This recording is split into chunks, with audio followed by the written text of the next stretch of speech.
Trent, that was more of a battle than many predicted. I mean, you had to work hard for that win, didn't you?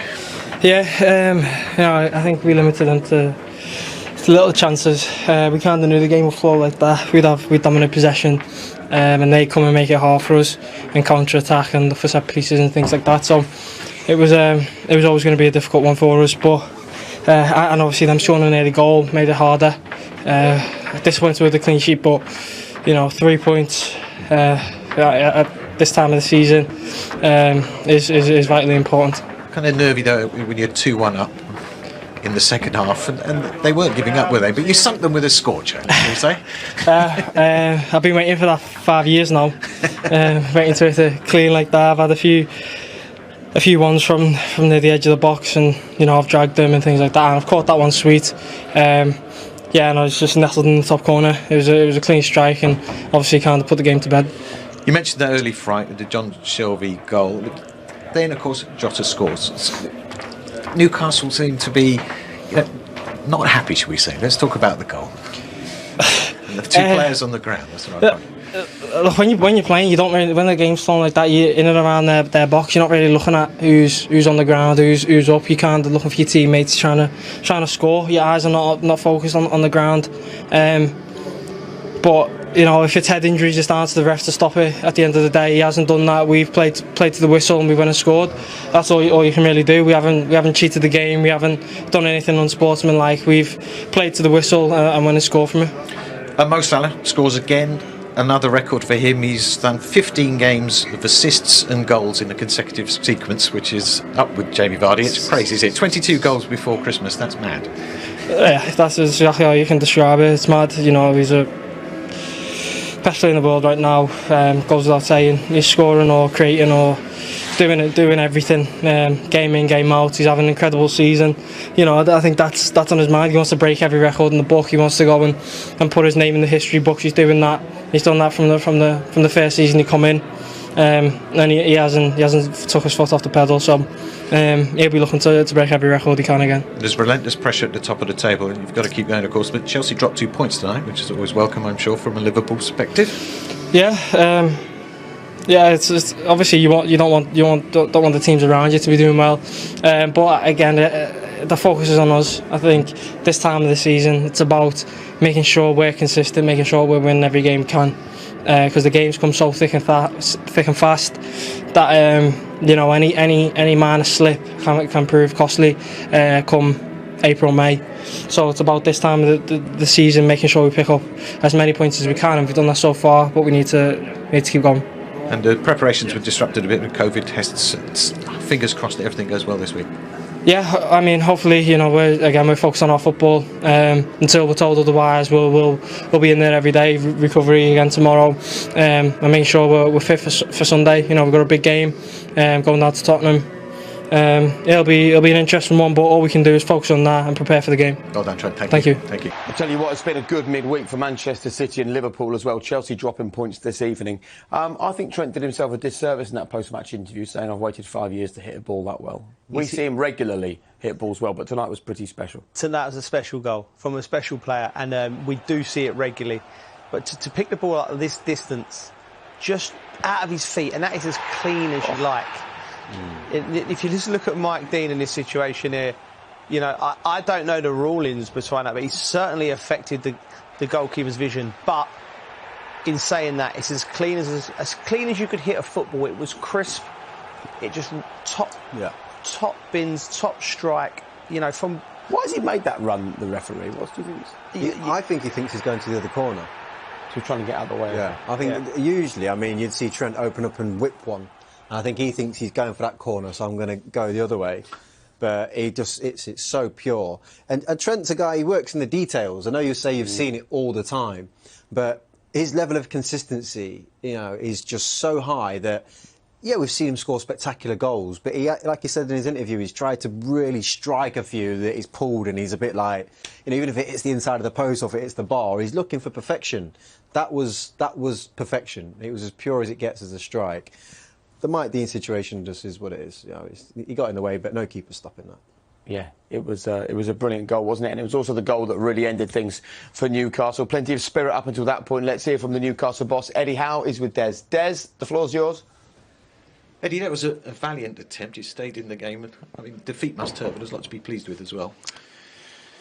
Yeah, I was really pleased with the lads' effort and commitment to the game today. I think I'm really disappointed by the first goal. Liverpool's first goal. Need to see it again, but it was clear to me that I think it was Isaac went down holding his head immediately. Yeah. And in my opinion, the game should have been stopped. 2 players down.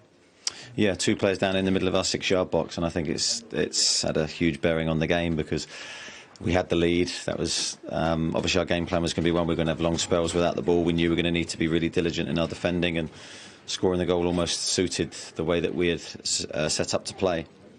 But as soon as you concede and then the crowd are in the game and it feels unjust, I think it was doubly hard on our players. Did that happen so quickly that there wasn't time to react, or was the referee unsure it was a head injury, just a collision? I think he said to me that he felt Isaac had held his back. For me, Isaac immediately held his head. He was dazed for 4 or 5 minutes after the game. I think it's a dangerous moment where we have to think of the player's safety. But not only that, we're severely in a really difficult position with 2 players down in our box, and I don't think you want to see games decided when you have players out of the game. It was a big call not to start with Callum Wilson, but the early goal, the game plan clearly was working then. Yeah, it was a case of just trying to look after Callum and protect him. We know how important he is for us. We've got a very busy schedule of games, a lot of tight fixtures crammed in, and it was a case of obviously understanding his history and knowing him that we felt this was a wise game just for him to miss out. But Alan did really well on his own up front and caused them problems, as we thought he would do, with his dribbling ability and his pace. We had a really good chance, I think, to make it 2-0. I think, if I'm right, the scoreline was 1-0 to us at that moment. He went long spells without the ball, but did a diligent job, as did the team, and I was really pleased with the players today. And you were still in the game in the second half until the Trent strike. Yeah, and there's not a lot you can do about that. But Liverpool were going to have potential for long shots, but you've got one of the best strikers of a ball in world football, and he's hit it brilliantly. There's nothing we could do at that moment. Disappointing because second half I felt our shape was better. I thought we were a little bit more aggressive, got further up the pitch, but we just didn't have the quality needed to break Liverpool down. Manchester City next on the schedule, but a couple of concerns. Jamal Lewis and Sir Maximin injured, look like they're injured. Yeah, I don't know what the situation is with Alain. I need to speak with him. I wasn't sure whether there was a knock or a tightness in the muscle. With Jamal, it looks like a hamstring strain, so that looks like he'll be out. Thank you, Eddie. Thank you. Cheers. OK, well, let's go straight to it then, because he didn't seem particularly happy, and I suppose that would be the case if you're the Newcastle boss, with the Jota goal, making the point that it looked immediately like it was a clash of heads and the referee should have stopped the game. Did he say the ref said it looked like he held his back? I mean, it didn't look like it, did it? I don't know what Mike Dean's on about in terms of him holding his... saying he thought he held his back. There is a clash there, quite clearly. But, I think from a Liverpool point of view, they've done nothing wrong. As a player, you play to the whistle. This is on the ref, not on Liverpool, isn't it? Yeah, Mike Dean's had a mare today. Let's get that right. I think on a few occasions he's got it wrong. But in that situation, you have to stop the game because it's clear they've gone up. Mike Dean, no matter what he says, he can't see. There's 3 players gone up for the ball. One of them might have got caught, and you have to players' safety. Listen, I know players could take advantage of it in situations like that, but in that situation, the ball in the box, fully competed. Look, you just blow up and then start again. But and for him to say he's hurt, he's held his back. I can't see. You can't see. Hayden goes for his head, and then he's on the floor, and he doesn't get back up. You'd have thought Mike Dean would see that instantly and go, issue, whistle, stop the game. But from a player's point of view, you just got to keep playing until it's all on the referee's decision. That's what you're told at the start of the season. Let's bring Peter Walton in. Peter, there's a tweet from Chris Sutton this evening who says that Jota's goal should not have stood. Referee should stop the game if it looks like a player has suffered a head injury. Mike Dean should have stopped the game immediately. It sums up football's attitude to brain injuries, and Chris is quite rightly very vocal on the issue.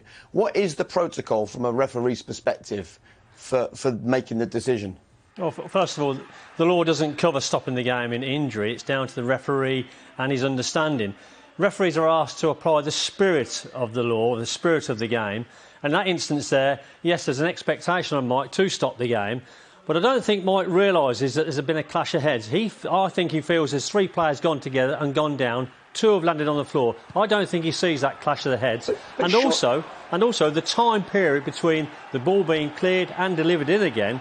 I think he has a second glance at that stage, and it's at that stage Jota puts the ball in the net. It's all over. So, yeah, I agree with what you're saying there in the studio. The game possibly should have been stopped. I don't think Mike had a real good view of it in terms of was there a head injury, and also the time period between the actual incident and the ball hitting the back of the net.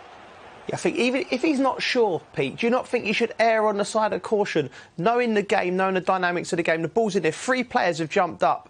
He's 20 yards away.